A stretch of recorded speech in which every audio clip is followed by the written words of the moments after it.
Bueno, seguimos entonces con la segunda parte de esta clase. Le damos la palabra a el doctor Santiago Irizarry. Bueno, muchas gracias, Claudia. Bien, siguiendo un poco con este hilo conductor, ¿no?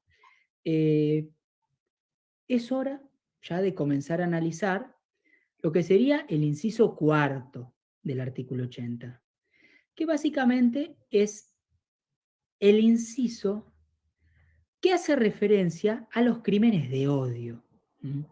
Nuevamente, estamos ante un inciso que fue modificado en el año 2012 por esta ley a la cual hicimos referencia con anterioridad, la 26791, que lo que hizo fue incorporar estos últimos supuestos delictivos, ¿sí? Es decir, previo al año 2012, el inciso cuarto castigaba, recordemos, con pena de prisión perpetua, aquel que matare por placer, por codicia, por odio racial o religioso. Punto. Luego de la sanción de esta ley, muy novedosa por cierto, se incorporan todos estos nuevos delitos o figuras delictivas. Es decir, se hace referencia a aquel que mata por odio de género o a la orientación sexual, identidad de género o su expresión. ¿Mm? Como dije, este inciso hace referencia a los crímenes de odio, cuyo, si se quiere, no antecedente, pero sí cuyo primer, si se quiere, cuyo nacimiento en lo que sería la órbita penal argentina, puede encontrarse, a mi modo de ver, en el proyecto del año 1960 de Soler, es decir, de Sebastián Soler, que es un proyecto que, si bien no tuvo favorable acogida, nunca fue sancionado, y como consecuencia de ello nunca entró en vigencia, es un proyecto que siempre es útil para analizar la, la visión, el ideario popular, ¿no?, existente en esos momentos. Como dije, este es un proyecto que no tuvo favorable acogida, sin perjuicio de ello, años más tarde, a partir de si mal no recuerdo, un decreto ley, fue incorporado este delito al código, ¿no? Concretamente se hacía referencia al odio racial o religioso. Años más tarde eh, fueron nuevamente excluidos estos delitos del Código Penal, hubo varias idas y vueltas, hasta que, a fin de cuentas, tuvimos esta consagración del inciso, y bueno, como les dije, a partir del año 2012 se pasan a considerar un montón de nuevos delitos que anteriormente en realidad se encasillaban bajo la figura del homicidio simple, artículo 79, que tiene una pena nada más de 8 a 25 años de prisión, ¿sí? Es decir, no hay pena perpetua. Muy bien. ¿Qué podemos decir con relación a estos delitos, ¿no? Lo primero que tenemos que decir es que el fundamento, ¿sí?, por el cual se entiende que matar por odio al género, a la orientación sexual, identidad de género o expresión, es más grave que matar bajo cualquier otro fundamento o ante cualquier otras condiciones, el fundamento siempre está en el móvil en sí mismo, es decir, en este odio. Y aquí hago una pequeña aclaración. Cuando se habla del odio, lo que estamos haciendo es hablar de aquel factor, ¿sí?, que generó el dolo homicida. ¿Qué quiero decir con esto? La persona en sí misma que comete el delito, en principio no tenía intención de matar a nadie. Lo que genera la intención de matar a alguien, lo que hace nacer, con terminología jurídica, el dolo, la intención de que esta persona muera, y en consecuencia por eso yo acometo contra ella, es el odio, ¿sí? Es el odio, es el desprecio, esta repugnancia que siento por este grupo de personas determinadas, ¿sí? Por este colectivo, que por supuesto puede ser odio racial, religioso, O, en lo que a nosotros nos interesa, odio de género, u odio hacia el género o al género, o a la orientación sexual, identidad de género o su expresión. Fíjense cómo un poco el legislador aquí adopta un poco lo que decíamos al inicio de esta clase, cuando nos referíamos a esta doble perspectiva de análisis del género. Género, entendiéndolo como el rol, función o lugar que la sociedad le asigna a uno, ¿sí? O el género en sentido subjetivo, el género entendido como la autopercepción, lo cual se evidencia en el texto legal a partir del término identidad de género. Pues bien, ¿dónde se estableció alguna discusión? ¿Sí? En lo siguiente, hay algunos autores que dicen que en la práctica es difícil, ¿sí? O prácticamente imposible de encontrar un odio hacia el género. ¿Qué dicen estos autores? Que en realidad no existe un odio hacia el género, ¿sí? Es decir, un odio, por ejemplo, hacia las mujeres, ¿sí? Sino, ¿sí? Por el rol que desempeñan, esto, sino lo que puede existir es un odio hacia esa mujer. ¿Mm? Entonces, se enmarca una discusión con relación a qué es aquello que tenemos que tener en cuenta para poder aplicar este agravante. Un odio desmedido hacia esa mujer específica, determinada, ¿sí? Dicho sea de paso. Odio que en el fondo también nace y se nutre a partir de esta, si se quiere, visión de esta mujer como una inferior, o lo que tenemos que acreditar es que este individuo específico tiene un odio hacia el género o hacia las personas que se identifican, por ejemplo, con esta orientación sexual o que expresan de tal forma sus sentires. Yo lo que creo es que en la práctica este delito es difícil de aplicar, pero por lo siguiente, porque es un delito que pone en evidencia que estamos ante un individuo que obviamente tiene algún problema mental, alguna patología, es decir, tiene alguna dolencia mental. Porque yo creo que muy difícilmente se puede encontrar una persona que no padezca ninguna enfermedad mental y que tenga un odio o una repulsión hacia un colectivo determinado. Yo creo que como trasfondo de esto hay alguna patología, hay algo de por medio, ¿sí? Y que una persona, con lo criticable que puede ser el término normal, ¿no? Entre comillas lo digo, muy difícilmente pueda odiar, ¿sí? Yo creo que hay algo que se esconde. ¿Atendés? Pido disculpas, lo que sí creo que es importante resaltar y que tiene grandes connotaciones prácticas es lo siguiente, ¿sí? Y voy a explicar por qué. Lo que aquí fundamenta el agravante es el móvil, es decir, es el por qué se mató. Se mató porque tengo odio, repulsión hacia, por ejemplo, los homosexuales. Por ejemplo, ¿sí? O hacia los travestis. Pero ojo, porque el móvil, y esto es una cuestión técnica, pero paso a explicar, a mi modo de ver no debe ser abarcado por el dolo. ¿Qué significa esto? Que lo que hay que verificar en el caso concreto es que este individuo odiaba, volviendo al ejemplo, a los travestis o a los homosexuales, independientemente de que se haya acreditado que en el caso concreto, este individuo al cual se asesinó, sea o un travesti o un homosexual. Es decir, la falta de concordancia entre aquello que se cree y aquello que es, no es un óbice para aplicarle la pena perpetua. Si yo creo que este individuo es un homosexual y porque tengo repugnancia por los homosexuales, le causo la muerte, pero luego en la investigación se acredita que no estamos ante un homosexual, Eso no es un óbice, es decir, no es un impedimento para que se le aplique el agravante, porque donde nosotros tenemos que poner el ojo es en el por qué mató, en qué causó la intención de matar.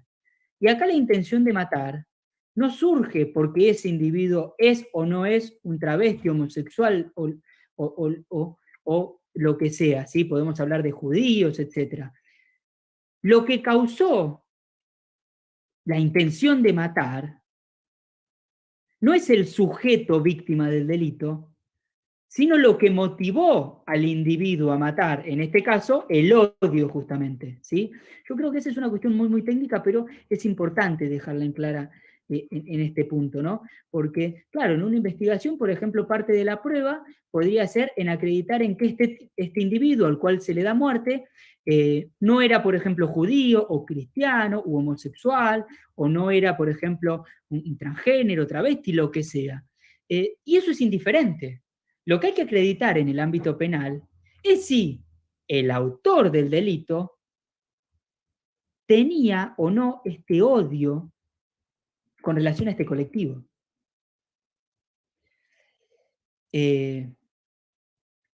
Bien, dicho esto, me parece que corresponde un poco avanzar para no detenernos demasiado y sobre todo para poder tratar con mayor detenimiento un delito que sí me interesa analizar más pormenorizadamente, que es el delito de femicidio, ¿no?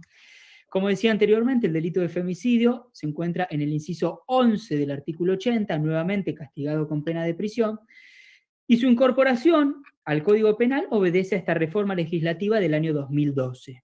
¿Sí? Anteriormente había nada más 10 incisos, bueno, a partir de esta reforma pasa a haber 11. Bien. Lo primero que podemos decir con relación al femicidio es que el delito de femicidio en sí nace u obedece a los movimientos feministas principalmente que se desarrollaron, a mi modo de ver, eh, a principios de 1970, ¿no? Yo creo que a partir de ahí es donde nace este término femicidio, que por supuesto, el término original no está en castellano, es un término en inglés, pero yo creo que ahí puede encontrarse el origen, ¿no?, del término. En un sentido ya político, quien primeramente lo utiliza, ¿sí?, y en esto existe cierta concordancia, ¿no?, con relación a ello, es Diana o Diana Russell, que lo hace ante el Tribunal Internacional sobre Crímenes contra la Mujer, el cual ocurrió en Bruselas en el año 1976, ¿no? Y utiliza este término, esta terminología, para dar cuenta de casos particulares, específicos, ¿sí?, donde se da muerte a una mujer por su condición de ser mujer, estableciendo, si se quiere, una escisión entre el matar a una mujer, ¿sí?, del caso en el cual se verifica que se mata a una mujer por el hecho de ser mujer. ¿Mm? ¿Quién traduce el término? ¿Mm? Es Marcela Lagarde de los Ríos, ¿no?, que para quien no la conozca es una antropóloga mexicano que ha trabajado muchísimo al respecto, ha escrito mucho al respecto, seguramente algún que otro expositor la habrá citado, no me cabe duda de ello. Pero claro, no lo tradujo el término como femicidio, sino como feminicidio. ¿Mm? Incluso si hay aquí participantes que estén escuchando de otros países, quizás el término femicidio en sí les resulta extraño y estén más acostumbrados a la utilización del término feminicidio. ¿Mm? En lo que hace a nuestro país, el término que se utiliza es justamente femicidio, ¿sí? Pero volviendo un poquito y retrotrayéndonos a Marcela Lagarde de los Ríos, ella habla del feminicidio entendiéndolo como un genocidio contra mujeres, ¿sí?, que sucede solamente cuando las condiciones históricas generan prácticas sociales que permiten atentar contra ellas, ¿sí? Y ella destaca inicialmente dos grandes elementos, ¿sí? O notas características de lo que sería el feminicidio, ¿no? La primera tiene que ver justamente con la misoginia, ¿no? Este odio existente con relación a las mujeres. Y segundo, la inactividad o, a mi modo de ver, tácita permisión por parte de las autoridades del Estado. Es decir, no solamente hablamos de crímenes donde se evidencia un odio hacia las mujeres, ¿sí?, sino de crímenes que se dan en un contexto a partir del cual el Estado se mantiene al margen, no se involucra o no se involucra como debiera, ¿sí? Eh, entonces, esas son las notas características. Eh, pero, independientemente de las posibles, si se quiere, eh, consideraciones que podamos hacer con relación a lo que dice Marcela Lagarde u otros autores posopinantes, lo cierto es que desde el nacimiento del término lo que pretende poner en evidencia, entendiéndolo por femicidio, feminicidio, es un estado en el cual la mujer se encuentra dominada por el hombre, un estado de coordinación, un estado de desigualdad latente que, por supuesto, lamentablemente concluye con la muerte de la mujer en manos del hombre, ¿no?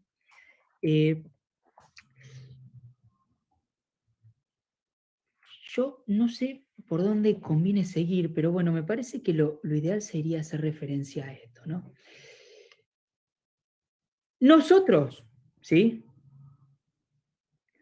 Podemos al día de hoy establecer diversas definiciones del femicidio. Yo creo que estamos claramente, y la sociedad argentina es muestra de ello, de un término o de una palabra que es utilizada por todos, pero no en igual sentido. Como decía hoy, todos hablamos de lo mismo, y yo creo que sin estar hablando de lo mismo, ¿no? Si uno, por ejemplo, apelara a las consideraciones que pueden advertirse a nivel político, periodístico, mediático, se suele hablar o se suele decir que el femicidio tiene que ver justamente con la matanza de las mujeres por su condición de tales.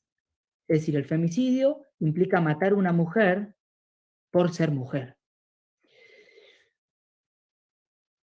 Aquí nosotros podemos detenernos en este por, en qué se entiende por el por, ¿sí? Y claro, lo que tenemos que clarificar es que cuando hablamos de matar a una mujer por ser mujer, lo que se pretende dejar en evidencia es que se la mata en cierto punto porque se tiene cierto desprecio hacia las mujeres. Y no porque las circunstancias particulares hacen, por ejemplo, que sea más fácil matar a una mujer, ¿sí? Es decir, yo puedo matar a una mujer por el hecho de ser mujer, alegando que eh, el hombre generalmente con más fuerza, con un físico quizás un poco más grande, tiene mayor facilidad para matar a la mujer. Claro, pero cuando se habla de matar a una mujer por ser mujer, no se lo dice porque es más fácil matar a una mujer, sino porque se tiene desprecio hacia las mujeres. ¿Sí? Esa es la aclaración que hay que hacer, ¿sí? Para que no se confundan, porque algunos escuchan, bueno, matar a una mujer por ser mujer, y claro, personas que no están tan adentradas en el tema, lo que advierten es, bueno, se mata a la mujer porque quizás es más fácil cometer el crimen contra una mujer y no contra un hombre que quizás tiene más posibilidad de defenderse. No tiene nada que ver con esto, ¿sí? Por eso yo hago esta pequeña aclaración. También es habitual encontrar como definición de femicidio el asesinato de mujeres por razón del género, que también es algo que se asemeja en sí a la definición anterior, aunque podría tener ciertas notas características o distintivas, ¿sí? Pues poner aquí, utilizar el término género ya nos permite poner en evidencia consideraciones que la sociedad tiene con relación al lugar, el rol o la función que la mujer tiene que desarrollar en la sociedad. dejando de lado estas definiciones que se han dado a nivel periodístico, social, mediático, lo que nosotros tenemos que dejar en evidencia también es que no siempre se habló de femicidio. Como yo dije, esta terminología es notoriamente novedosa, ¿sí? Y tiene sus albores en la década del 70 del siglo pasado, pero no siempre se lo utilizó, incluso aunque en muchos casos periodísticos, con posterioridad a estos años, eh, enmarcaban claros casos de femicidio. Yo creo que la sociedad, y en esto ya me remito a la sociedad argentina, eh, comienza a tomar noción de lo que significa el femicidio, por supuesto sin adentrarse en consideraciones de género, porque eran ajenas a dicha época, con el crimen de la, de la señora Alicia Muñiz, ¿no? En manos de quien en dicho entonces era su pareja, Monzón, Carlos Monzón, que se produce en el año 1988, ¿no? Era una uruguaya hecha. Los sucesivos, si se quiere, casos criminales que lamentablemente terminan con mujeres asesinadas, fueron los que han ido permitiendo generar esta conciencia popular con relación a lo que estaba ocurriendo y poner en evidencia que esta matanza o estas muertes de mujeres no se correspondían con casos tan aislados, tan excepcionales, sino que en el fondo eran más habituales y comunes de lo que uno en dicho entonces creía, ¿no? Nosotros, si tuviéramos que hacer mención a 3 o 4 casos paradigmáticos que por supuesto han puesto el ojo, o que la sociedad ha puesto el ojo, podríamos mencionar el caso de Wanda Tadei, por supuesto, un caso que ha dado demasiado que hablar en nuestro país, que fue asesinada, o quemada, en realidad fue quemada ella, viva por quien entonces era su pareja o su expareja, no recuerdo exactamente, que era el baterista de una banda musical muy conocida aquí, Callejeros, ¿no? Esto ocurrió en el año 2010.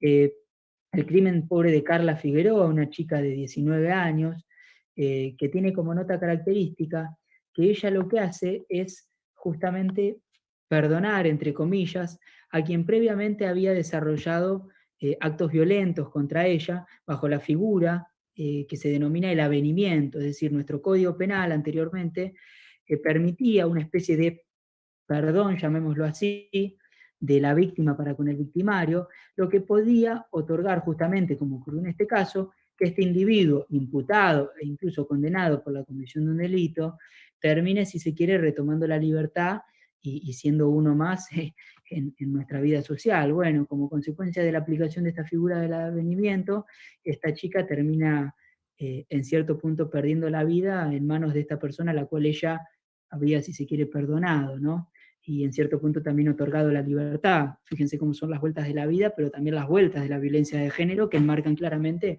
que estamos ante algo cíclico, ¿no? Ante algo que no finaliza de un momento al otro, a mi modo de ver, ¿no?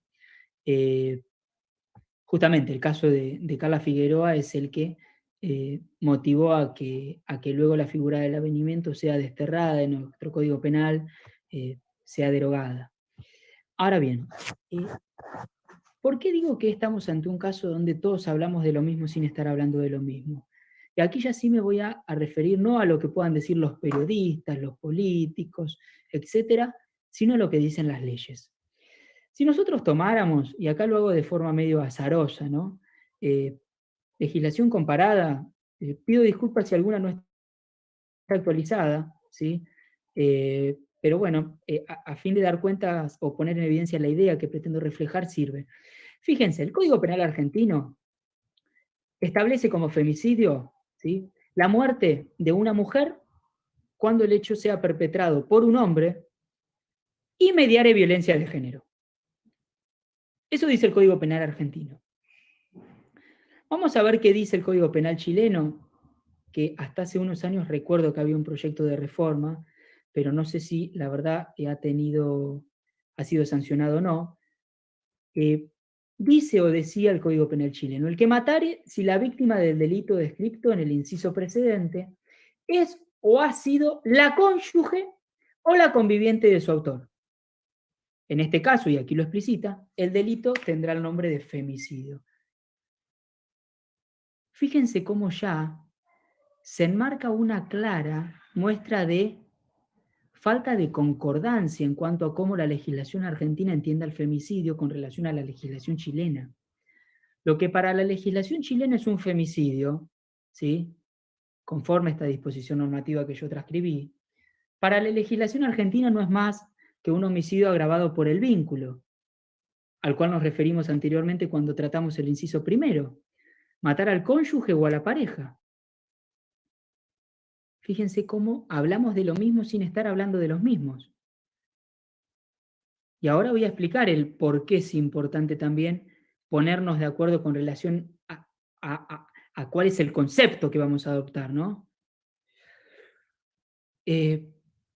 Código Penal peruano dice, o aclaro nuevamente, decía, pido disculpas si se ha modificado, femicidio será reprimido con pena privativa de la libertad no menor de 15 años, ya se enmarca una clara disparidad en cuanto a la pena aplicable con nuestro código argentino que establece una pena perpetua, el que mata a una mujer por su condición de tal. En cualquiera de los siguientes contextos: violencia familiar, coacción, hostigamiento o acoso sexual, abuso de poder, confianza o de cualquier otra posición o relación que le confiera autoridad a la gente, cualquier forma de discriminación contra la mujer, independientemente de que exista o haya existido una relación conyugal de convivencia con el agente. La pena será no menor de 25 años cuando la víctima sea menor, mujer embarazada, bajo cuidado de la agente, etc. Prosigue. Pero fíjense cómo nuevamente tenemos una disposición normativa que se aleja rotundamente de las otras dos. Nuevamente tenemos una legislación que entiende por femicidio algo muy diferente a lo que entienden las otras. Nuevamente, todos estamos hablando de lo mismo sin estar hablando de lo mismo. Código Penal colombiano, aquí sí podemos ver algunas similitudes con las anteriores legislaciones. La pena será de 400 a 600 meses de prisión, ¿sí? Si la conducta descrita en el artículo anterior, que sería matar a otro, ¿sí?, el delito de homicidio, se comete, 11, contra una mujer por el hecho de ser mujer. Contra una mujer por el hecho de ser mujer. ¿Sí? Ustedes dirán, bueno, pero entonces, ¿qué importancia tiene? ¿No? Se preguntarán quizás esto de hablar todos de lo mismo y no estar hablando de lo mismo. ¿Cuál es la importancia de resaltar esto? ¿Por qué hago tanto hincapié en esto? Y yo esto lo he tratado en varios artículos que he publicado, sobre todo en un artículo en el cual, con respeto, por supuesto, critico las cifras que la Corte Suprema de Justicia de la Nación, la Oficina de la Mujer aquí de Argentina, publica con relación a los femicidios ocurridos en este país, ¿no? Yo lo que digo es que si lo que nosotros realmente pretendemos es darle batalla al femicidio, y en consecuencia bajar la cantidad de femicidios, a fin de que la batalla sea eficiente y que dé resultados concretos y reales, tenemos de ponernos de acuerdo contra qué vamos a batallar. Tenemos que ponernos de acuerdo con relación a qué vamos a entender por femicidio, pues eso es lo que pretendemos erradicar. Ahora bien, si cada uno de los que pretenden dar esta batalla entienden por femicidio algo distinto, bueno, muy difícil nos pongamos de acuerdo para ver cómo lo atacamos. Yo, en mi libro lo que hago básicamente, y acá lo replico un poco, es establecer ciertas tipologías de violencias, es decir, yo creo que no es lo mismo, por ejemplo, la violencia de género que puede darse en el ámbito laboral, que la violencia de género en general, que la violencia de género contra la mujer, por ejemplo, en el ámbito familiar, y yo creo que independientemente de que tengamos en cada uno de estos tipos de violencia notas en común, si lo que pretendemos es dar batalla, lo que tenemos que clarificar es, primero, contra qué vamos a batallar, y luego qué entendemos por aquello que pretendemos batallar, ¿no? Pues en caso contrario, las batallas, a mi modo de ver, no van a ser batallas sino contra molinos de viento, no como Don Quijote. Vamos a estar batallando contra aquello que no sabemos qué es contra lo que estamos batallando. Son más bien batallas aparentes, ficticias, pero que a fin de cuentas no pueden reflejarse en resultados concretos. Y también hago otra aclaración, ¿no? Que yo lo digo y no me voy a cansar de decirlo por más penoso que suene. La violencia contra la mujer es algo, y la violencia de género, independientemente que no siempre se haya utilizado esta terminología, es algo que siempre ha existido y que lamentablemente existirá. Es muy difícil erradicarla definitivamente, pues yo creo que la violencia en sí misma es propia del ser humano, está en la naturaleza del ser humano, y estas disparidades de tratos, estos posicionamientos de la mujer en un nivel inferior, esto que el otro, si bien pueden ser disminuidos, se puede trabajar mucho con relación a ello, yo creo que difícilmente se erradique, que difícilmente desaparezca, ¿sí? Yo creo que esta meta, a fin de cuentas, y lamentablemente, es inalcanzable. Ahora bien, esto no es un óbice justamente para dar batalla y, en cierto punto, disminuir los casos de femicidio o de violencia de género, etc. Yo creo que hay que trabajar mucho con relación a ello, pero lo primero que hay que hacer si pretendemos trabajar es, bueno, ponernos de acuerdo con relación a qué, contra qué es aquello que estamos batallando. Entonces, yo aquí no me voy a referir a lo que entienden o no me voy a abocar a analizar lo que pormenorizadamente, por supuesto, las legislaciones comparadas dicen con relación al femicidio, yo me voy a circunscribir, como vengo haciendo, la legislación argentina y a lo que el legislador argentino entiende por femicidio. Es decir, yo aquí tampoco me voy a adentrar en las consideraciones periodísticas que se realizan con relación al femicidio, pues eso a nosotros como juristas nos excede, ¿sí? Nosotros entendemos por femicidio aquello que el legislador dijo que debemos entender por femicidio. Y por eso es que yo me circunscribo a analizar el inciso 11 del artículo 80 y nada más, independientemente de lo que algún político o algún especialista en la materia pueda llegar a decir desde un punto de vista no jurídico. Nuestro legislador, lo cierto es que en ningún momento utiliza el término femicidio. Si nosotros pretendemos encontrar en el Código Penal el término femicidio, difícilmente lo encontremos. El término femicidio, a fin de cuentas, obedece a lo que la doctrina ha considerado por femicidio. Es decir, la doctrina, ¿sí? Los intérpretes, si se quiere, del Código Penal, por llamarlo de alguna forma, al analizar el Código Penal y al buscar en este catálogo de delitos, lo que advirtieron es que la figura del femicidio podría corresponderse con este inciso número 11. Algunos autores, un grupo muy chiquitito y minúsculo, entienden que en realidad el femicidio se corresponde con el inciso 4, al cual hicimos referencia hoy, que tenía que ver con el odio por cuestiones de género. Bueno, la mayoría de la doctrina, y yo concuerdo con ellos, entiende que el femicidio se encuentra en el inciso número 11, cuya redacción es esta que anteriormente habíamos leído, que dice: cuando se cause la muerte de una mujer, siendo el hecho perpetrado por un hombre y mediando violencia de género. Es decir, tenemos tres notas distintivas. El autor es un hombre, la víctima es una mujer y debe mediar violencia de género. Muy bien.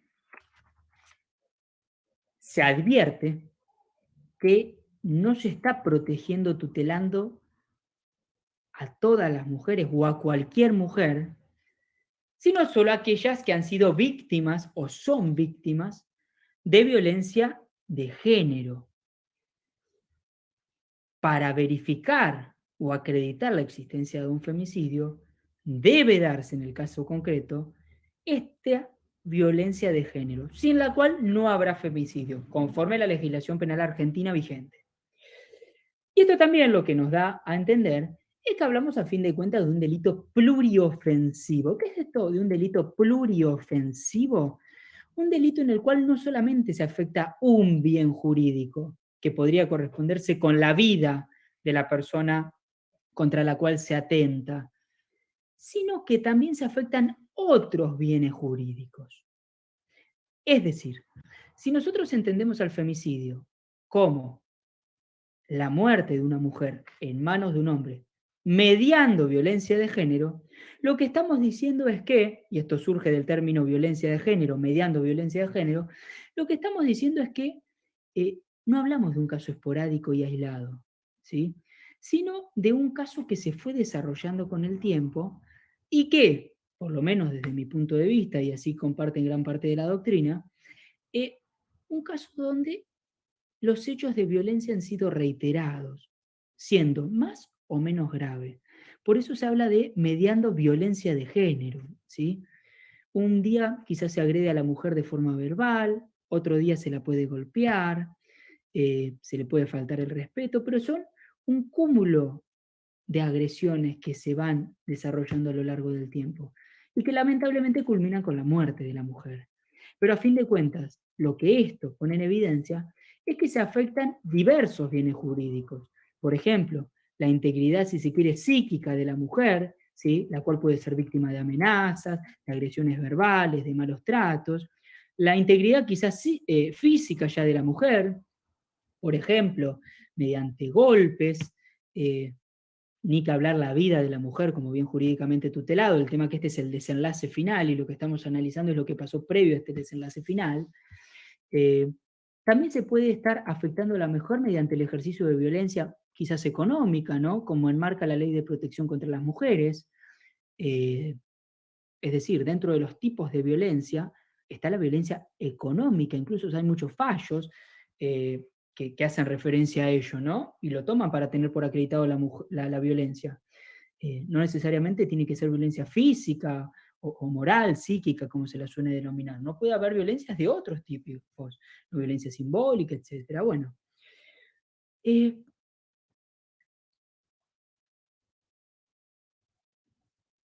la psicología suele hablar, cuando trate estos casos, ¿no? Y lo que ocurre en la intimidad de estos casos, de, del síndrome de la mujer maltratada.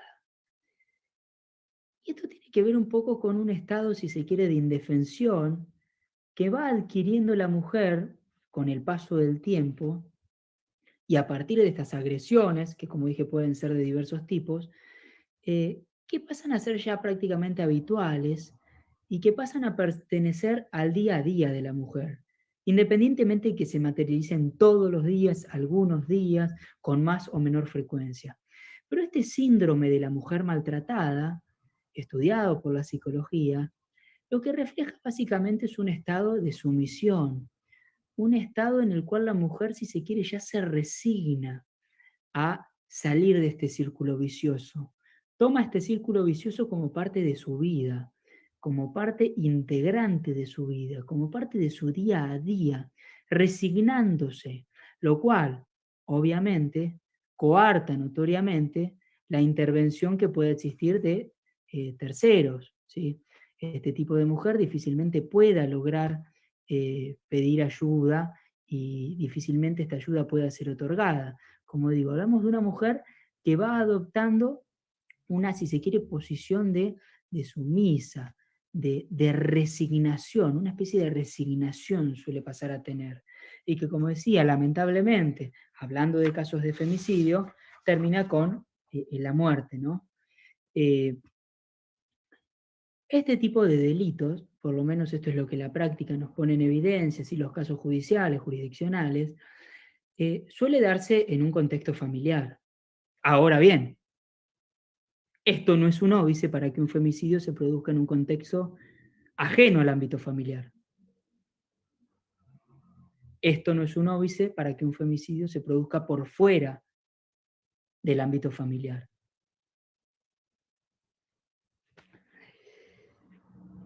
Nosotros cuando hablamos de femicidio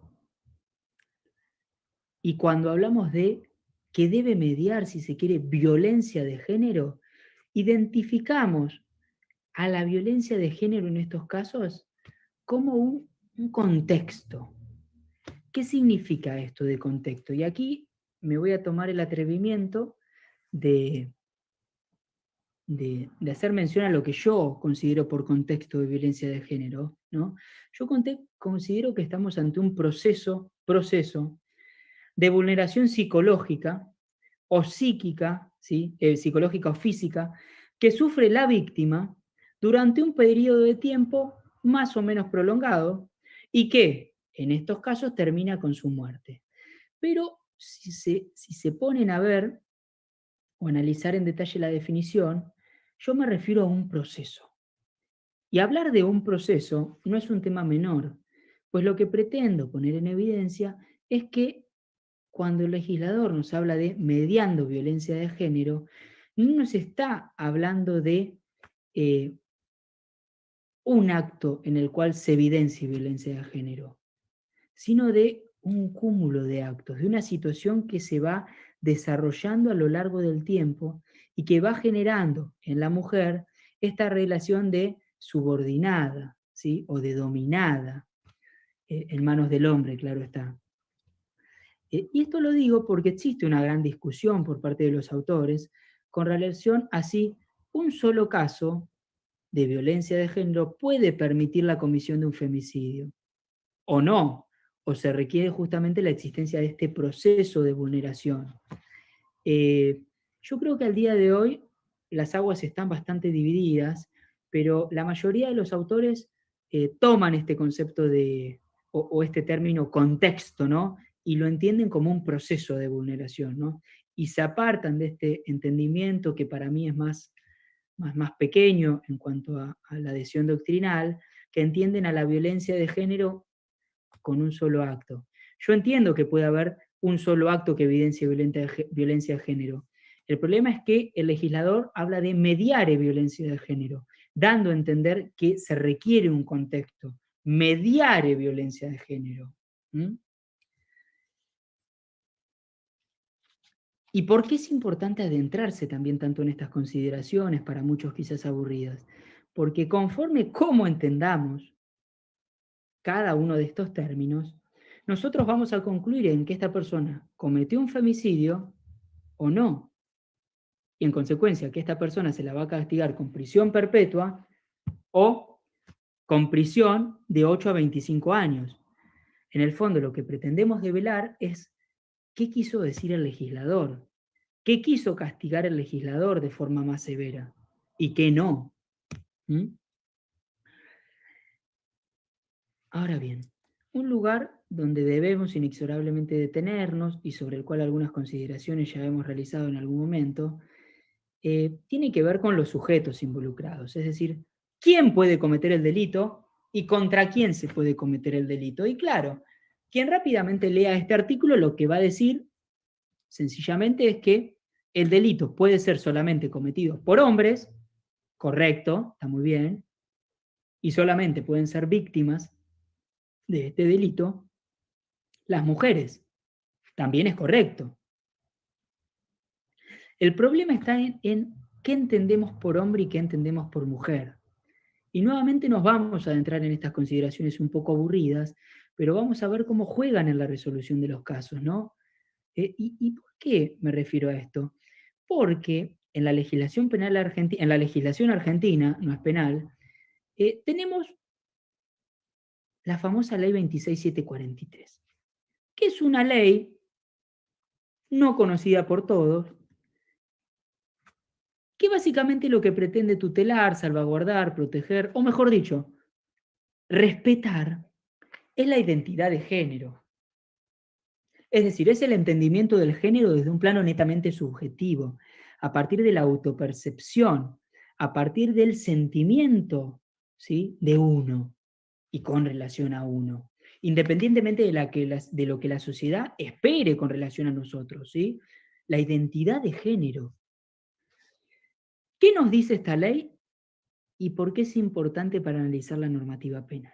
Bueno, el artículo 1 de la ley es una ley muy cortita y por eso prácticamente vamos a leer todos sus artículos, el 1, el 2, el 3, el 4 y el 7. Nos vamos a saltar nada más 2 o 3, pero la ley termina aquí nomás. Dice, derecho a la identidad de género. Toda persona tiene derecho, 2 puntos. A, que es lo que a nosotros nos interesa, al reconocimiento de su identidad de género.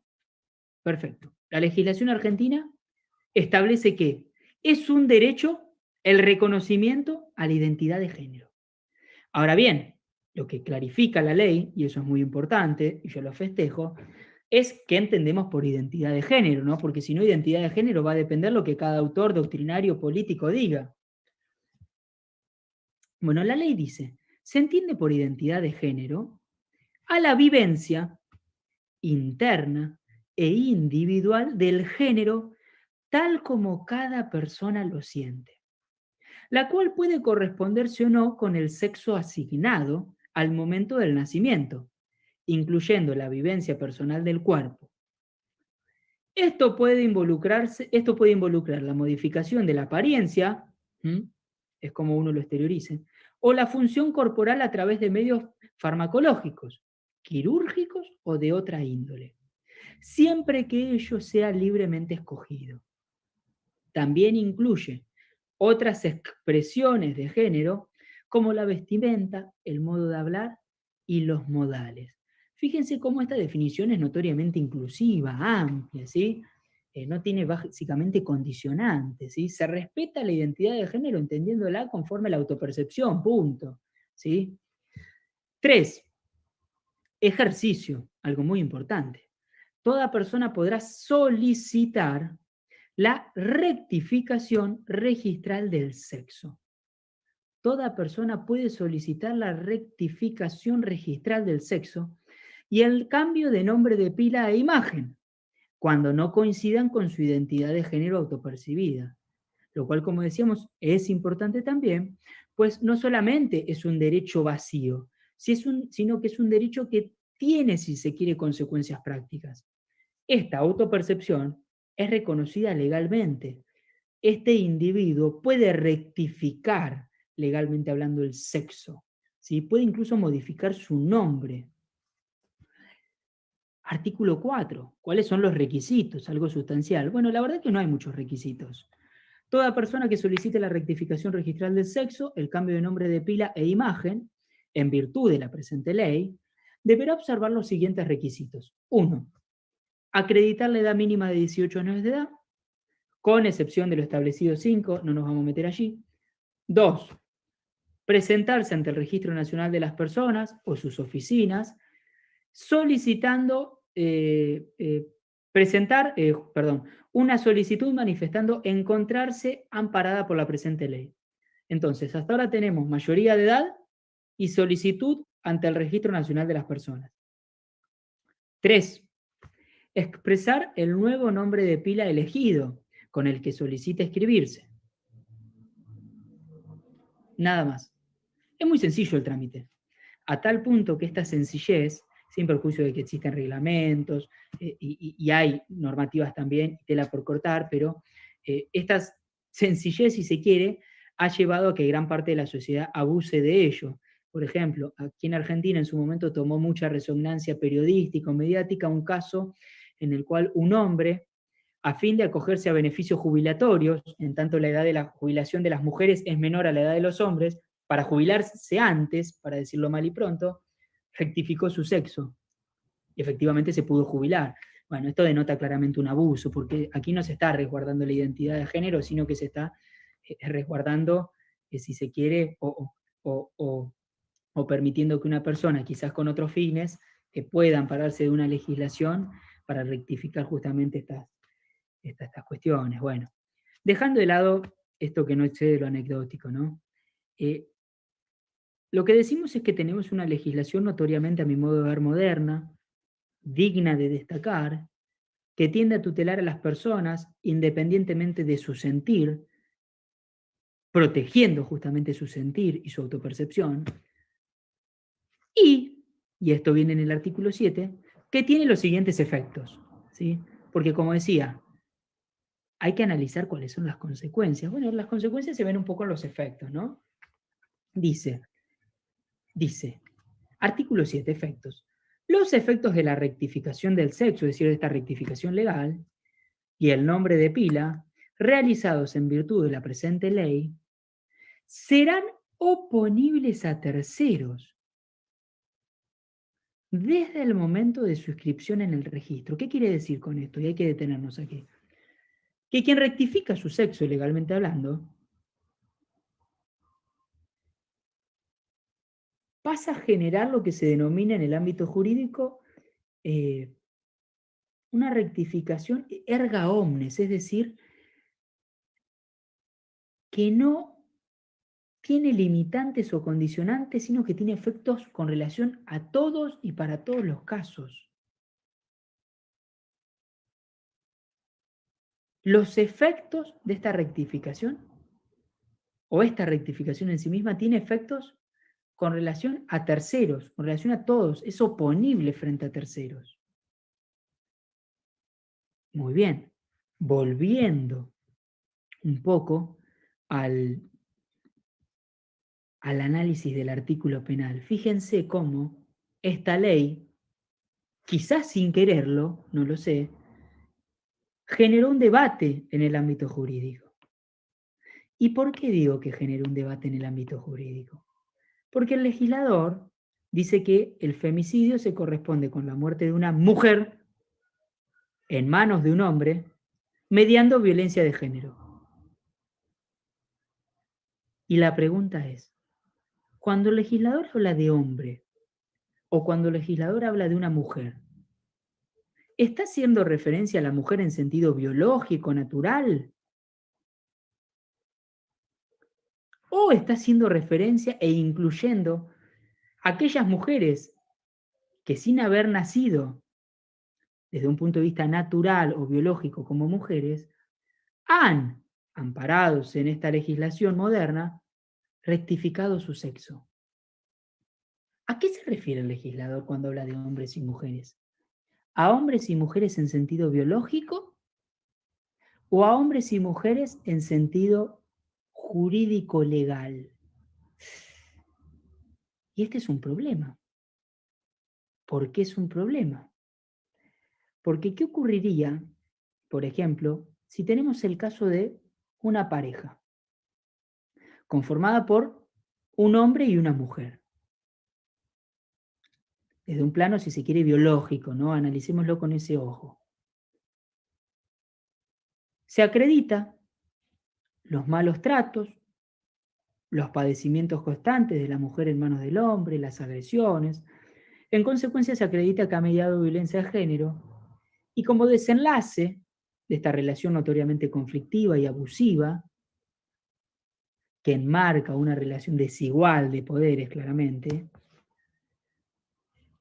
se concluye con la muerte de la mujer, ¿no?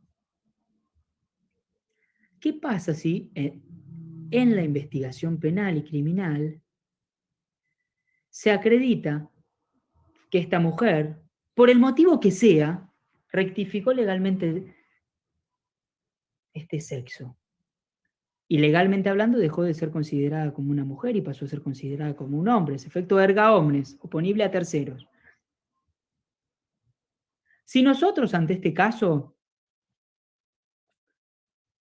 entendemos que el legislador penal, cuando hace referencia a hombres y mujeres, lo hace en el sentido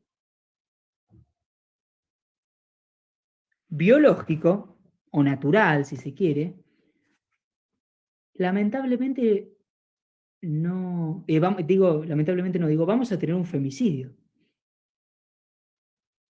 porque no se tiene en cuenta la rectificación legal. En cambio, si nosotros entendemos por hombre y por mujer, no aquel que nació, si se quiere, por llamarlo de una forma, como hombre y como mujer, sino aquel que, amparado en su autopercepción, rectificó su sexo, no vamos a tener un femicidio, porque ya no hablamos de una víctima mujer, hablamos de una víctima hombres, porque el artículo 7 de esta legislación de identidad de género dice que la rectificación tiene efectos erga omnes, es oponible a terceros, en consecuencia, tiene efectos frente a todos y en todos los ámbitos.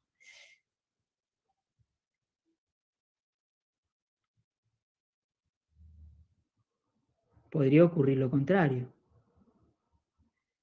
que la pareja, consolidada quizás por dos personas, que desde el plano natural tengan un mismo sexo, por ejemplo, dos hombres,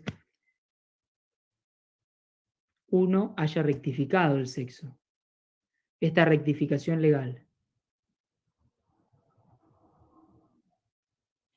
permite entender al caso como un femicidio o no?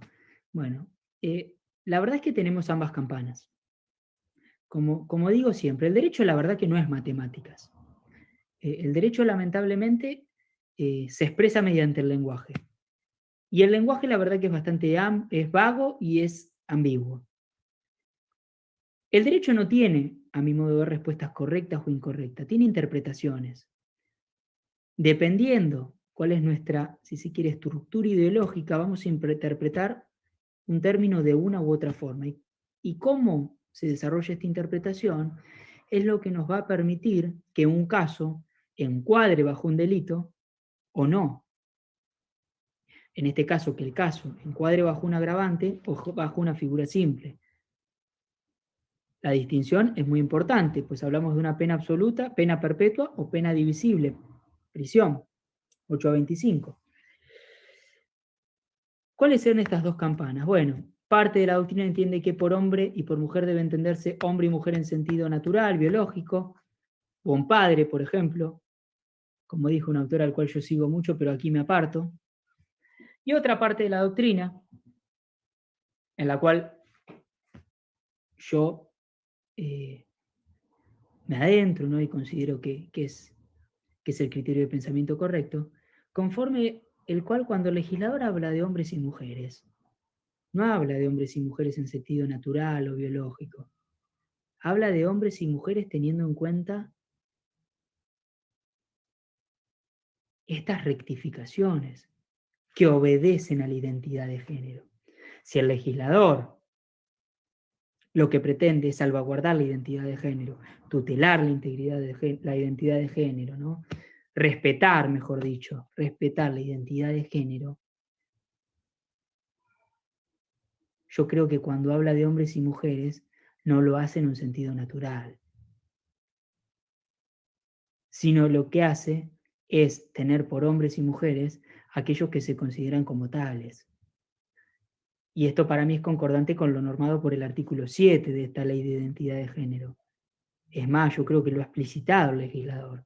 Tiene efectos erga omnes, es oponible frente a terceros, sin ningún tipo de condicionantes.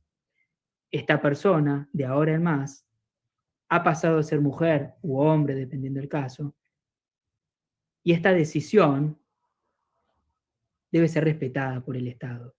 Y decir que esta decisión debe ser respetada por el Estado y por todos los ciudadanos, es decir que debe ser respetada a la hora de tomar una decisión del caso en concreto que se somete ante un tribunal para ser resuelto.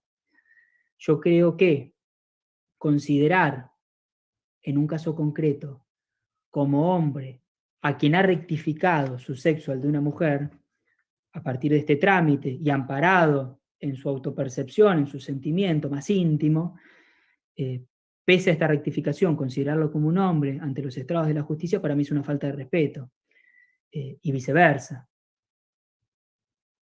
Si lo que nosotros pretendemos es respetar la identidad de género, debemos respetarla, aún cuando la conclusión a la cual nos lleve el estudio del caso concreto nos obliga a decir que no ha habido femicidio, porque no hay una mujer. A fin de cuentas, no hay un femicidio porque quizás lo que estamos haciendo es respetando la identidad de género de esta persona, que no se siente mujer. Entonces, yo creo que esto hay que meritarlo, hay que analizarlo, hay que considerarlo, pero ya les digo, es algo bastante discutido. Siguiendo un poquito más con este hilo conductor, no me quiero olvidar de decir nada al respecto, lo que tenemos que decir es lo siguiente. Nosotros, como en todo delito, tenemos, si se quiere, dos grandes columnas. Una columna, es decir, columnas sobre las cuales se estructura el delito, ¿no? Una columna que uno puede denominar objetiva y que se corresponde con todo aquello que se tiene que verificar. Por ejemplo, en este caso tenemos que verificar que un hombre mató a una mujer y que esto se produjo mediando violencia de género. Es decir, esto es lo que tenemos que verificar desde un plano objetivo en el sentido concordante con la descripción que enmarca el legislador. para consagrar el comportamiento criminal, ¿sí? Aquello que es susceptible, si se quiere, de ser apreciado exteriormente, lo que nosotros podemos percibir con relación a ocurrido, esta sería la columna objetiva, pero después los delitos también tienen una columna subjetiva, y es aquello que pasa adentro de la mente del sujeto que comete el delito.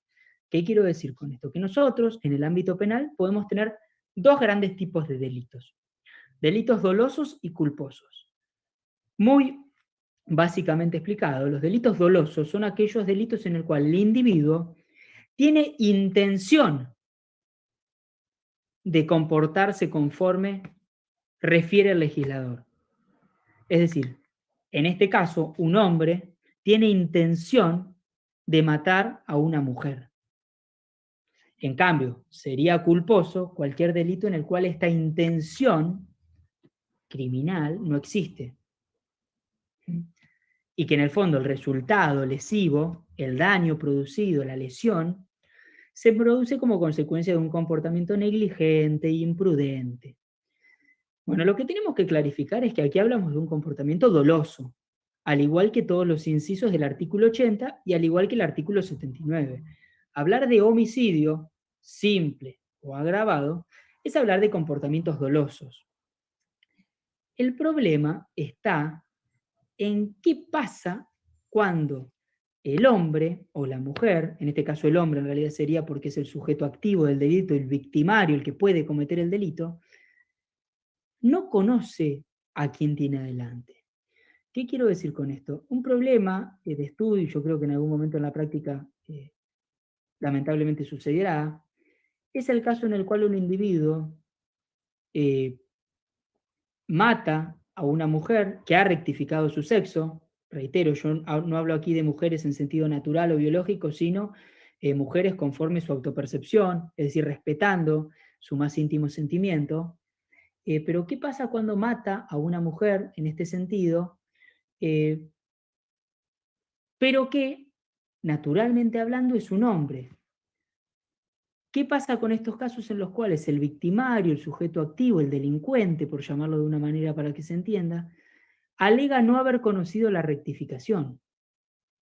Y este es un gran problema, porque cuando nosotros explicamos este delito y pretendemos aplicarlo, lo que también tenemos que acreditar es que este hombre conocía que estaba matando a una mujer.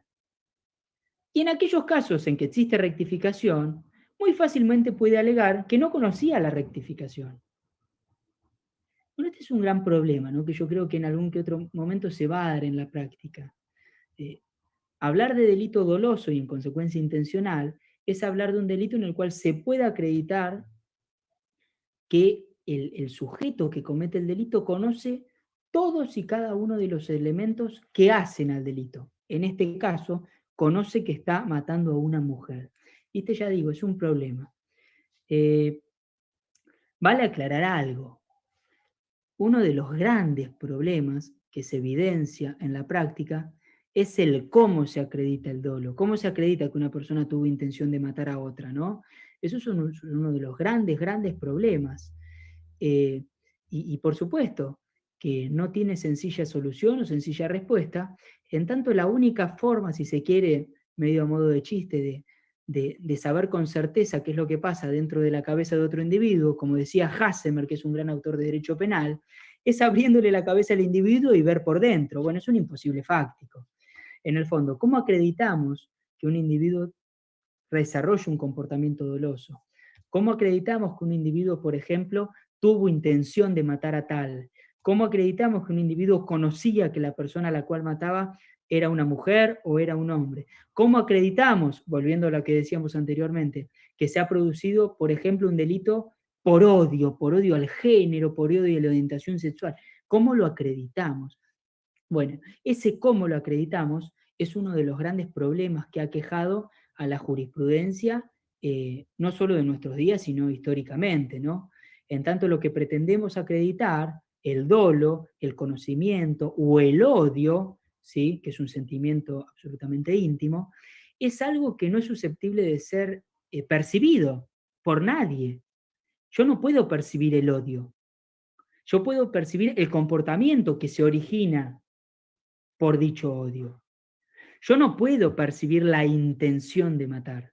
Yo puedo percibir un comportamiento y a partir de ahí puedo inferir que tal individuo tiene la intención de matar. Pero no puedo percibirlo directamente. Mis sentidos no se encuentran capacitados para ello. No puedo leer la intención de matar, ni el odio, ni el desprecio que se tiene sobre una mujer. No puedo verlo, no puedo palparlo, no puedo leerlo, no puedo respirarlo. Entonces, el gran problema, y me detengo un poco porque obedece también a todo esto que estamos diciendo, es cómo acreditamos que tal individuo, por ejemplo, sabía que enfrente esta persona era una mujer. ¿Cómo sabe este individuo, o cómo acreditamos, por ejemplo, que este individuo odia a las mujeres? ¿Cómo acreditamos que este individuo odia a los homosexuales? ¿Cómo acreditamos que este individuo odia a los travestis, a los transgéneros? ¿Cómo lo acreditamos? Bueno, para ser honesto, no existe una fórmula mágica para acreditarlo. En el fondo, lo que nosotros podemos establecer son razonamientos, por supuesto, inferenciales, es decir, a partir de determinados indicios, evidencias o pruebas, ¿sí? Nosotros podemos inferir, es decir, concluir que tal persona odiaba a este colectivo.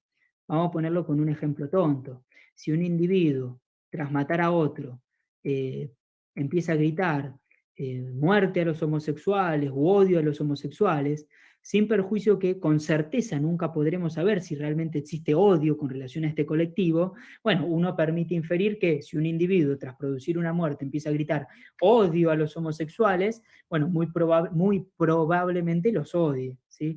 De igual forma, si nosotros queremos acreditar que una persona, por ejemplo, odia a los judíos y cuando realizamos un allanamiento vemos esvásticas colgadas en su casa y banderas nazis, bueno, podemos a fin de cuentas inferir que se odia, por ejemplo, a los judíos, etc. Entonces, lo cierto, y me detengo aquí en ello, es que a ciencia cierta, ¿sí? La verdad que no podemos tener nada por acreditado. Más aún, ningún conocimiento con relación al mundo, ninguno, puede ser, si se quiere, acreditado a ciencia cierta, desde un punto de vista de certeza de lógica formal. ¿Por qué? Porque todos los conocimientos, a fin de cuentas, se estructuran sobre razonamientos de tipo inductivo, sobre inducciones, pero la lógica formal no sirve para conocer al mundo, a fin de cuentas. Siempre en todo razonamiento va a existir una inferencia de tipo epistémica, si se quiere. En consecuencia, siempre las conclusiones a las cuales vamos a arribar son probabilísticas. Y lo mismo obedece al conocimiento de los estados mentales, ¿sí? Que sea el estado mental, que sea, amor, odio, ira, dolor, calor, etcétera, el que sea, cualquier estado mental, ¿sí? Que como tal se caracteriza por no ser susceptible de ser percibido desde el exterior. Pero bueno, dejando de lado estas cuestiones que claramente me están llevando por las ramas y no tenía pretendido abordar, lo que considero es que hay que pasar al último de los incisos que yo no lo tengo aquí transcripto, pero qué lamentable, pero no importa, se los voy a mencionar yo. ¿Qué es el homicidio por venganza transversal? ¿En qué consiste este homicidio? Y voy a ver si tengo la posibilidad, aunque sea de compartir pantalla para que ustedes lo vean y lo busco en internet rápidamente. ¿En qué consiste este homicidio de venganza transversal? Bueno, nuevamente estamos hablando de una figura delictual que fue creada a partir, o que fue consagrada, mejor dicho, a partir de esta reforma legislativa del año 2012. Aquí lo tengo, ya mismo se los transcribo así todos lo pueden observar. Esta reforma legislativa del año 2012, ¿no?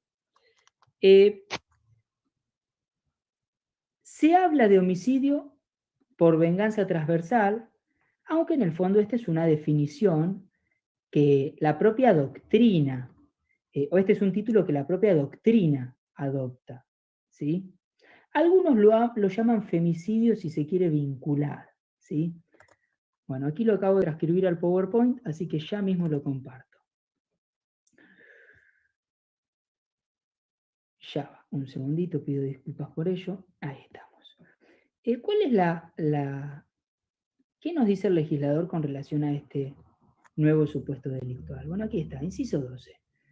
Se castiga con pena perpetua, sí, nuevamente la máxima de todas las penas, por lo menos para la legislación penal argentina, pero dudo que para otras legislaciones existe una pena máxima, bueno, salvo aquellos que tienen pena de muerte, por supuesto. Aquel que mata con el propósito de causar sufrimiento a una persona con la que se mantiene o ha mantenido una relación en los términos del inciso 1. Yo en su momento escribí un artículo sobre este tema, criticando también la terminología utilizada por el legislador, pero para no aburrirlos no vamos a hacer mención a ello, sino que vamos a explicar de forma relativamente sencilla qué quiere decir el legislador. Bueno, lo que nos quiere decir el legislador es que, en este caso, lo que tenemos es a un individuo que, a fin de causar sufrimiento a una persona con la cual se mantiene un vínculo, conforme los mencionados en el inciso 1, se mata a otra.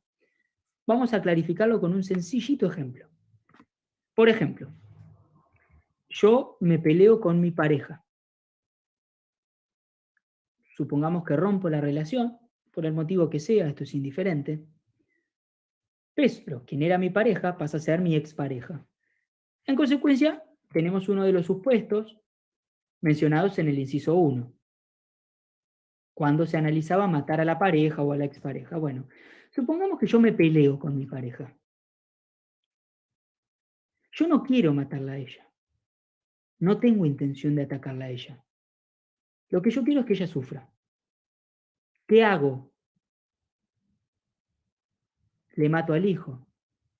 Le mato al padre. Le mato a su actual pareja. En consecuencia, lo que nosotros tenemos en este tipo de delito son dos víctimas. Una, si se quiere la víctima propiamente dicha, víctima del homicidio, que es aquella persona contra la cual yo realmente atento, ejerzo violencia física y concluyo matándola. Entonces, tenemos por un lado la víctima del homicidio. En el ejemplo antedicho, el hijo, por ejemplo, de mi pareja, o la actual pareja de mi expareja, o la madre de mi pareja. Es decir, la persona a la cual yo asesino, le quito la vida. Pero también, por supuesto, que hay una posible víctima secundaria. Y es justamente mi expareja. En el fondo, si bien yo atento contra un familiar de ella, yo lo que hago, en realidad, es estar atentando o buscar atentar contra ella. El móvil, el porqué del comportamiento homicida, se encuentra en querer causar sufrimiento, conforme al ejemplo, a mi expareja. Eso es lo que motiva al autor a matar a otro individuo, que dicho sea de paso, individuo que nada tiene con esta relación. Individuo que a fin de cuentas termina denotando cierta cosificación por parte del comportamiento del autor. Y a fin de cuentas, un individuo que termina siendo visto como un instrumento, como un medio para causar el sufrimiento de esta otra persona. No sé si se entiende, es una especie de triángulo este delito, ¿no? Yo quiero causarle sufrimiento a mi expareja, pero sin atentar contra ella, sin atacarla a ella, atento contra un ser querido de ella. ¿Para qué? Para que sufra. Ahora bien, una cuestión importante a resaltar es que, si bien lo que hay que acreditar para que se cometa el delito es la muerte, si no, no habría homicidio, y la finalidad que yo tuve, causarle sufrimiento, conforme al ejemplo, a mi expareja, no es necesario que este sufrimiento se materialice, que se concrete, pues aquí lo que justifica este mayor reproche y en consecuencia esta pena perpetua, no es si efectivamente se logró causar sufrimiento a mi expareja, sino el móvil o visto desde la otra cara de la moneda, la finalidad que yo tenía a la hora de causar la muerte de este otro sujeto. Y lo voy a poner con un ejemplo un poco tonto, pero posiblemente también real. Como digo siempre, la realidad siempre supera la ficción. Quien trabaja en la órbita penal muy fácilmente puede advertir que los casos reales, en muchos casos, terminan siendo más irreales que los casos ficticios, ¿no? La realidad siempre supera la ficción. Supongamos este caso, ¿no? Volviendo un poco al ejemplo anterior, pero añadiéndole una notita de color. Yo, como dije, me peleo con mi expareja. No tengo intención de atentar contra ella físicamente, sino que lo único que quiero es que ella sufra. En consecuencia, quiero causarle sufrimiento. Y para ello, lo que hago es matar a su actual pareja. Supongamos que luego en la investigación criminal, se acredita que mi expareja estaba sufriendo violencia de género en manos de su actual pareja. Y a fin de cuentas, lo que yo hice fue salvarla de este calvario, fue salvarla de este contexto de violencia de género. En consecuencia, queriendo causarle un mal, queriendo hacerla sufrir, la terminé beneficiando. Bueno, mi modo de ver, ese beneficio azaroso y por cuestiones del destino, no tiene que influir en la aplicación del delito o de la figura delictual, para ser más técnicamente preciso. Acá lo único que hay que analizar es por qué yo maté a esta persona. ¿Lo hice porque quería hacer sufrir a esta otra? Sí, entonces se te aplica este delito.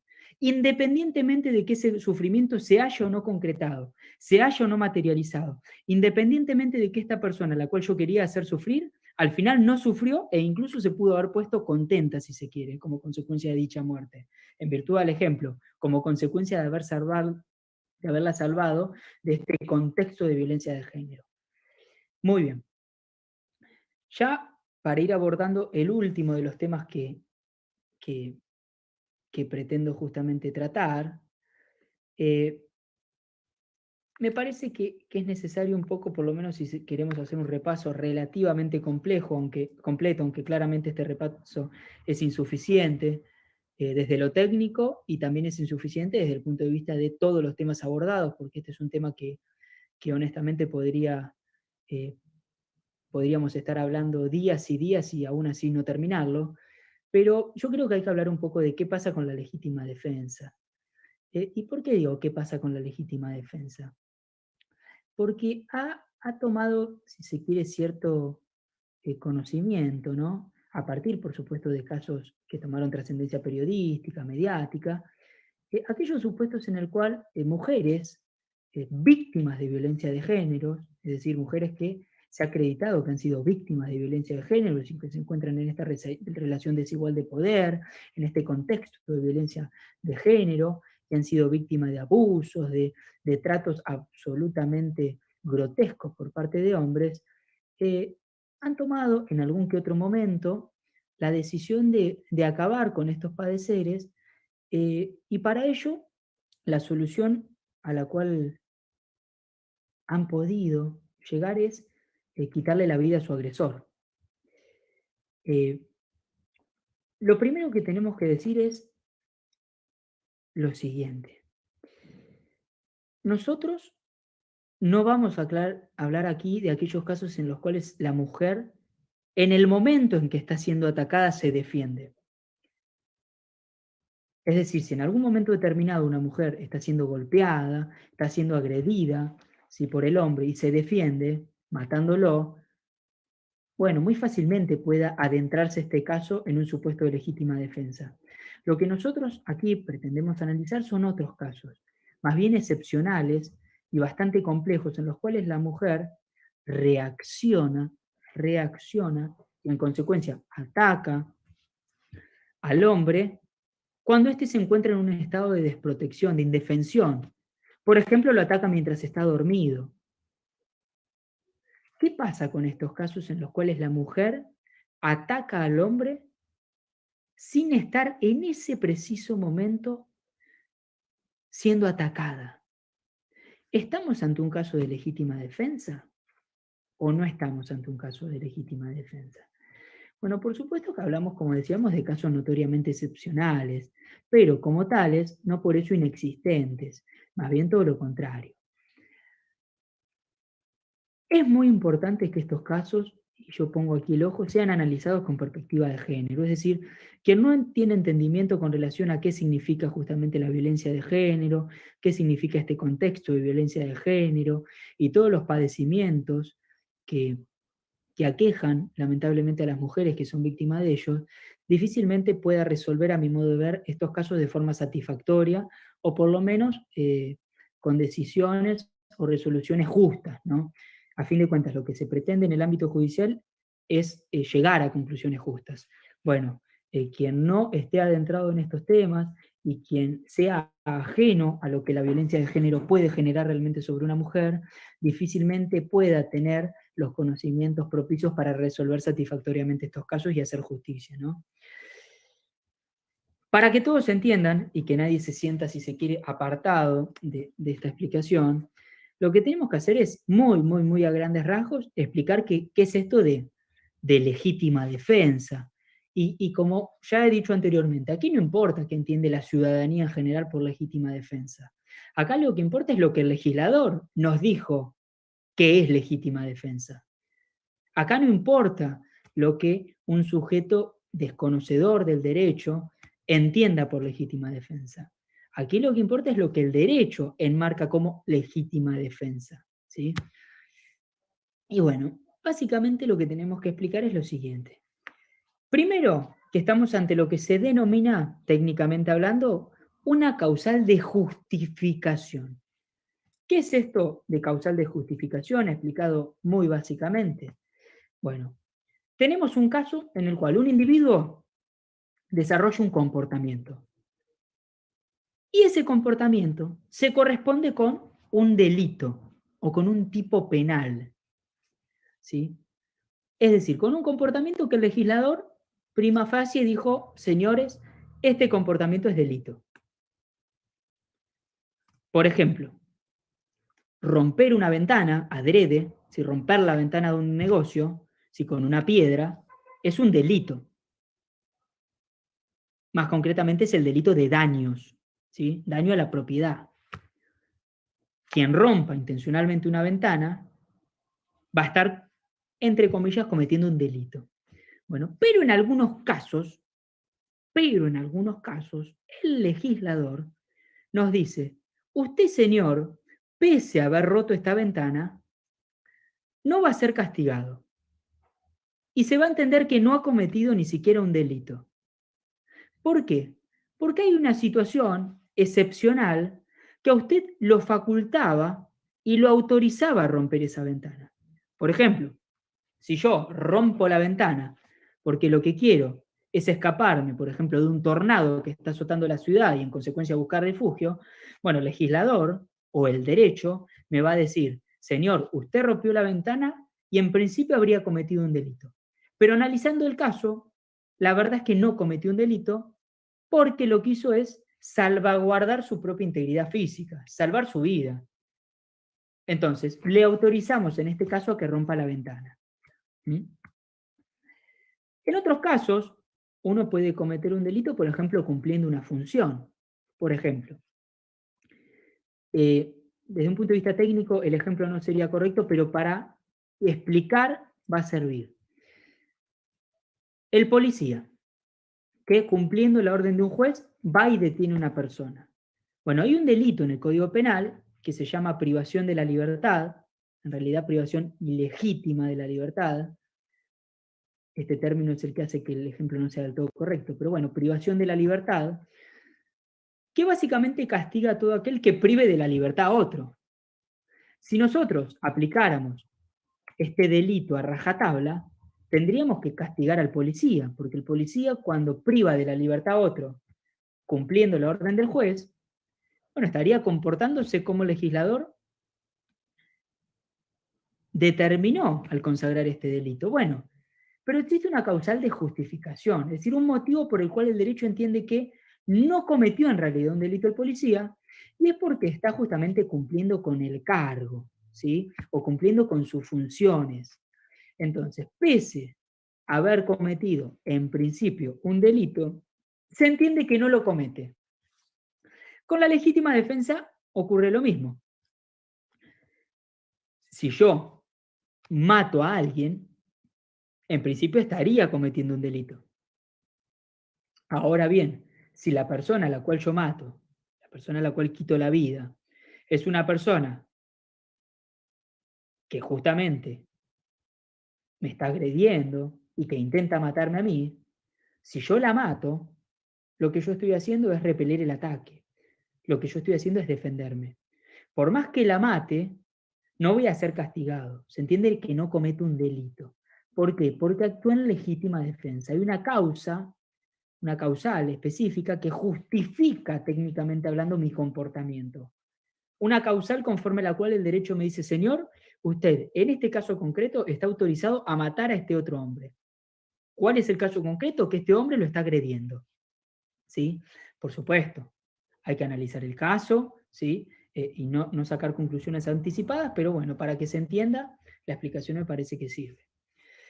Ahora bien, lo que nos dice el legislador es lo siguiente, ¿sí? Y esto es a lo cual nos vamos a circunscribir. Título 5, ¿sí? De lo que sería el libro primero del Código Penal argentino. El título habla de imputabilidad.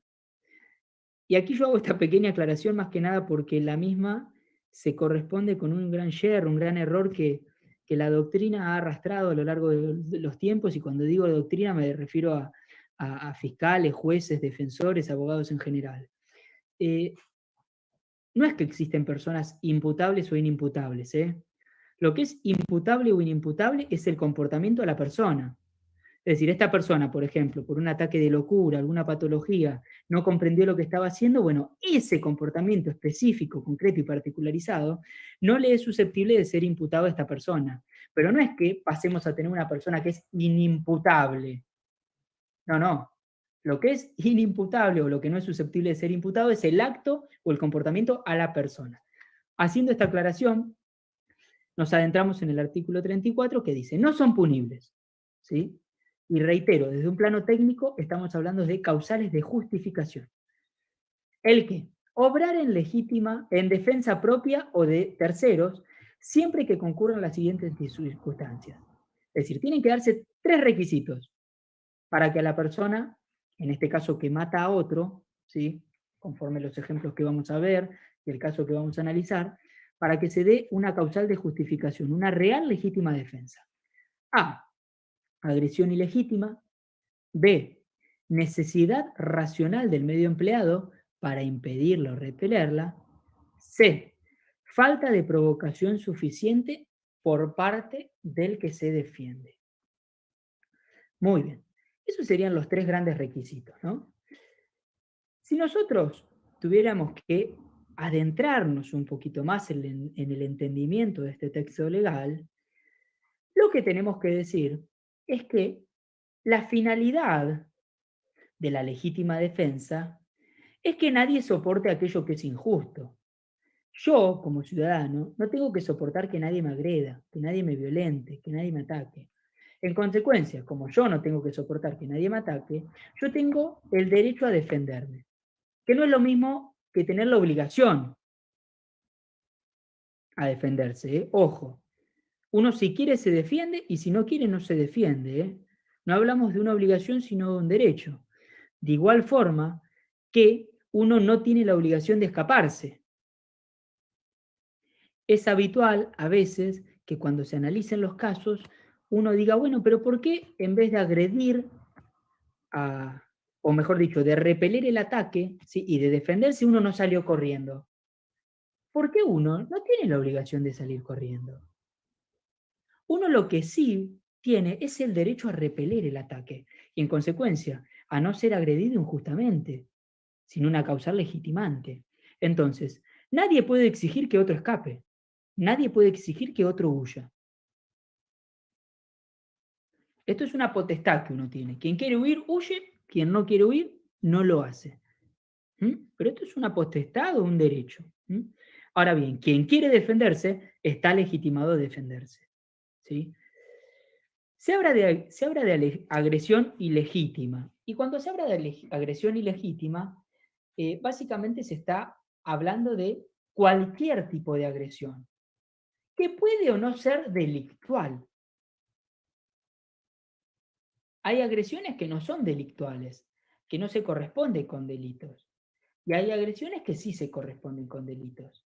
Bueno, en este caso incluimos cualquier tipo de agresión. Si una persona me agrede, aunque no esté cometiendo delito, yo tengo derecho a defenderme.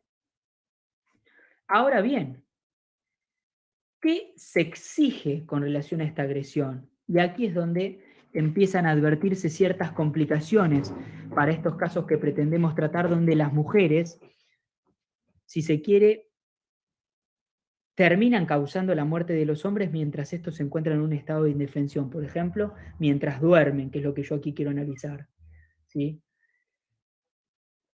Es decir, en momentos donde no están siendo víctimas concretamente de un ataque específico. ¿Mm? Lo que se requiere, y en esto existe plena concordancia en los autores, y en los juristas, que la agresión sea actual, que sea inminente, que la agresión se esté dando en ese momento específico en el cual yo pretendo repelerla. Caso contrario, difícilmente yo pueda repeler una agresión. La agresión tiene que darse en ese momento específico, ¿sí? Y no en otro.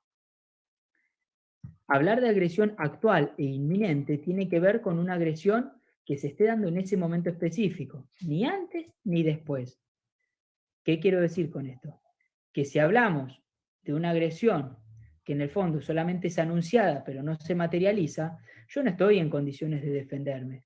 Quien me dice a lo lejos, muy a lo lejos, te voy a matar y ya por eso yo lo agredo, bueno, a mí nadie me está agrediendo directamente, nadie está atentando contra mí, me están anunciando un mal, pero yo no estoy legitimado a defenderme y en consecuencia atacar a este otro individuo, ¿sí? Hasta que este otro individuo no comience a ejecutar la agresión, ¿sí? Yo no estoy en condiciones de defenderme, ¿sí?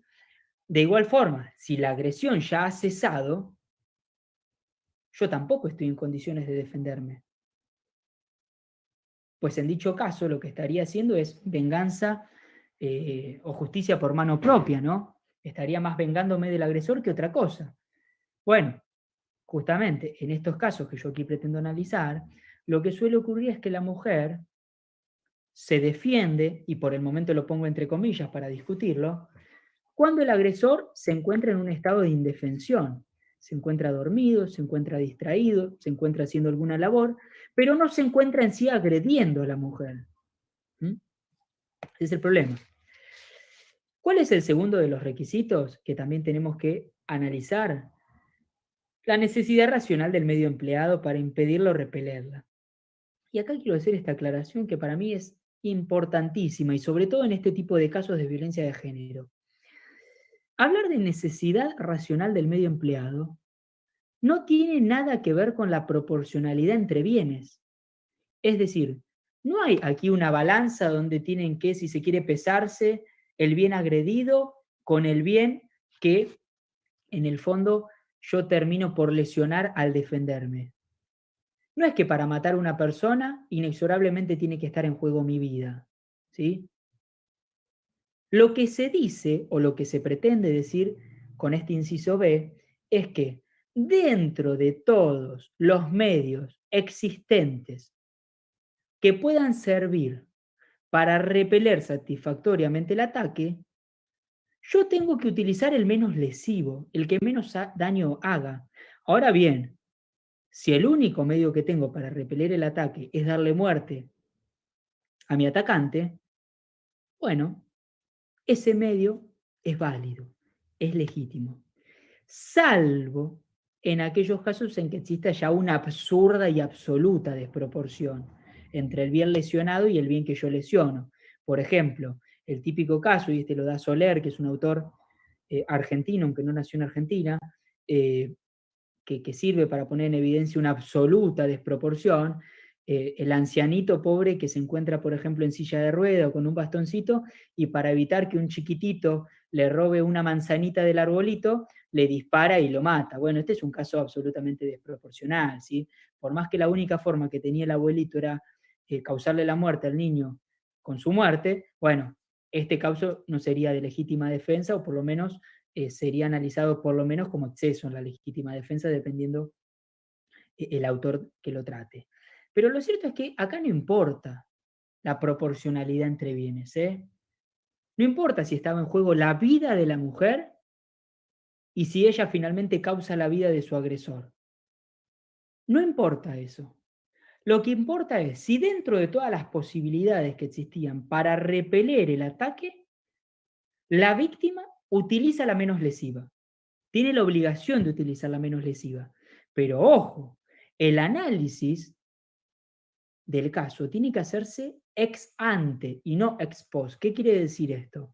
Que yo tengo que analizar el caso en concreto poniéndome en el lugar de la persona que reacciona, ¿sí? En base a esas consideraciones particulares y no como suele decirse con el diario del lunes, ¿sí? Por supuesto que si analizamos el caso con el frío papel y sentados muy plácidamente en un escritorio, diremos, bueno, pero aquí esta mujer se pudo haber defendido de tal forma, o pudo haber hecho esta cosa, o pudo haber hecho esta cosa, o esta víctima pudo haber, en vez de matado a este agresor, haberlo atado o haber hecho... Sí, sí, con el diario del lunes es fácil, pero los casos no se analizan así. Los casos, y más concretamente este segundo requisito, se analizan poniéndonos en el lugar de la víctima al momento de los hechos, lo cual tampoco es sencillo, ¿no? Lo cual tampoco es sencillo. Muy bien. Como dije, lo que nosotros tenemos aquí, y esto es lo que yo pretendo abordar, son casos donde estamos ante un claro, evidente contexto de violencia de género, y yo aquí, como dije, hablo de contexto entendiéndolo como un proceso de vulneración que trasciende o que va trascendiendo a lo largo del tiempo, ¿sí? Es decir, hay agresiones y actos violentos habituales, que como tal debe ser analizado a mi modo de ver con perspectiva de género. Caso contrario, muy difícilmente podamos justificar a la mujer que se defiende y cause la muerte de su agresor, ¿sí? Difícilmente podamos justificar ese proceder si no tenemos perspectiva de género. Eh, pues bien, yo lo que creo es lo siguiente. Como dije, no hablamos de casos en los cuales la mujer reacciona en el momento de ser agredida. Si la mujer reacciona en el momento de ser agredida, todos vamos a coincidir en que hay legítima defensa,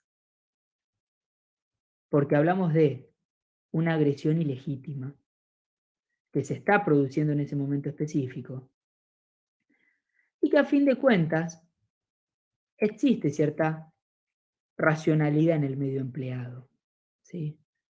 Uno no puede pretender que una mujer se defienda analizando detenidamente cómo debe hacerlo, porque esto obviamente la pondría en una situación de clara desigualdad.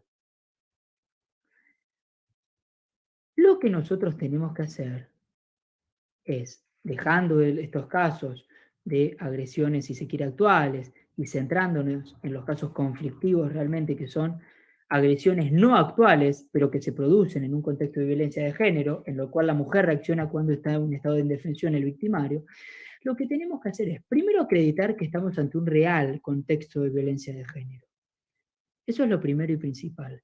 Porque hablar de un contexto de violencia de género, como decíamos, es hablar de un ciclo, ¿sí? O un proceso, si se quiere, cíclico de violencias, en el cual uno sabe que, por más que en ese momento específico, quizás cuando el victimario está dormido, no existe una violencia, esa violencia sí va a aparecer horas o días más adelante. Y hablar de un contexto de violencia de género no es algo sencillo ni tonto, sino que es hablar de un contexto que muy difícilmente tenga salida para la víctima, para aquella persona que lo está padeciendo. Es hablar, como decíamos hoy, de este síndrome de la mujer maltratada, donde a partir de la reiteración de los hechos de violencia, la violencia, se convierte prácticamente en un proceder habitual y que en el fondo caracteriza la vida de esta mujer. ¿Qué es lo que nosotros tenemos que analizar, me parece a mí? Si la mujer realmente tuvo la posibilidad, y aclaro, la posibilidad real de salir de este contexto de violencia de género, de salvarse, de buscar ayuda. ¿Tuvo esta posibilidad o no la tuvo producto de este contexto de violencia de género? Por ejemplo, si logramos acreditar que la mujer, por ejemplo, le contó esto a sus familiares y ellos hicieron caso omiso, no le creyeron, o que presentó, por ejemplo, no estoy pensando en voz alta, como para ejemplificar, presentó una denuncia ante las autoridades y la denuncia fue archivada, o hicieron caso omiso, no le prestaron atención, la ningunearon, llamó al 911 y no tuvo una respuesta satisfactoria, pidió asilo en algún lugar y tampoco lo tuvo. Lo que estamos demostrando es que esta mujer no tuvo la real posibilidad de salir de este entorno conflictivo. En consecuencia, lo que estamos demostrando es que la única situación posible para esta mujer es darle muerte a su agresor, independientemente de que esa muerte se produzca en un momento en el cual el agresor no la esté agrediendo a ella, independientemente de que se produzca mientras este individuo esté dormido. Si nosotros acreditamos que la mujer, aunque sea, intentó someramente buscar ayuda, y que las autoridades, por ejemplo estatales, hicieron caso omiso ante este reclamo, ante este pedido, yo creo que la mujer se encuentra legitimada a causar la muerte de su agresor, incluso cuando él mismo se encuentre durmiendo, por ejemplo. Lo cual, en un caso que no se corresponda con violencia de género, sería un disparate jurídico. Ahora bien, en casos de violencia de género, esta es una situación, a mi modo de ver, legítima. Legítima. Pero para esto, como decía, se requiere perspectiva de género. Quien no entiende qué es la violencia de género, difícilmente pueda llegar a estas conclusiones. Yo creo que si nosotros nos ponemos muy rigurosos en el estudio de la legislación y pretendemos que la mujer tenga que esperar para defenderse, ser víctima de una nueva agresión, por ejemplo, como establecen algunos autores que dicen, no, mientras este hombre está dormido no lo puede matar la mujer, lo que tiene que hacer la mujer es llamar a la policía, salir corriendo. No, si la mujer ya hizo esto y no tuvo resolución favorable, no tuvo ayuda, bueno, esto que dicen muchos autores de hay que esperar que haya una nueva agresión para recién ahí legitimar la defensa, esto para mí es una sentencia de muerte para la mujer. Y digo que es una sentencia de muerte porque lo que caracteriza la violencia de género es que la mujer en sí no se defiende. Es que la mujer pasa a ser una sumisa, una persona totalmente dominada, frustrada. Ahora bien, si uno dice, no, esta mujer solo se puede defender cuando es agredida, estamos firmando la muerte, es una sentencia de muerte. ¿Y por qué? Porque a mi modo de ver, y por lo menos estoy haciendo, aclaro, una generalización, en la mayoría de los casos los hombres tienen mayor poder ofensivo que el de las mujeres. Los hombres por lo general tienen una contextura mucho más voluptuosa, son más grandotes, tienen más fuerza, tienen más músculos. En consecuencia, si una mujer se defiende, muy difícilmente lo que termina haciendo no es acabar con la vida del agresor, sino con su propia vida. Entonces yo creo que en estos casos excepcionales, y lo resalto y lo subrayo, la mujer se encontraría en condiciones de matar a su agresor, ¿no? Y ese comportamiento estaría autorizado por el derecho, lo cual no es poco. Pero claro, esto no debe ser tomado a la ligera y no debe llevarnos a la rápida conclusión en la cual toda mujer que mate a un hombre sea entendido como todo caso de una mujer que actúa en legítima defensa. Reitero, yo creo que son casos excepcionales y que se tienen que corroborar muchos extremos, muchos extremos. Sin la corroboración de estos extremos, yo creo que más que legítima defensa, lo que habrá será justicia por mano propia. Justificada, no justificadamente, eso dependerá de cada uno de los casos. Bueno, me parece que hasta aquí estamos, que hemos culminado. Los libero a todos y les agradezco, sí, más que nada por la atención. No, te agradecemos. Agradecemos muchísimo al doctor Santiago Irizarry por la gran clase que ha dado hoy. Y bueno, estamos a disposición. Hemos culminado más que en tiempo, así que bueno, agradecemos muchísimo todo el aporte que nos has dado. Y bueno, estamos en contacto para seguir con esta diplomatura. Muchísimas gracias, doctor Irizarry. No, muchas gracias a todos ustedes, ¿sí? Les agradezco. Gracias, doctor. Chau, chau. Hasta luego. Hasta luego.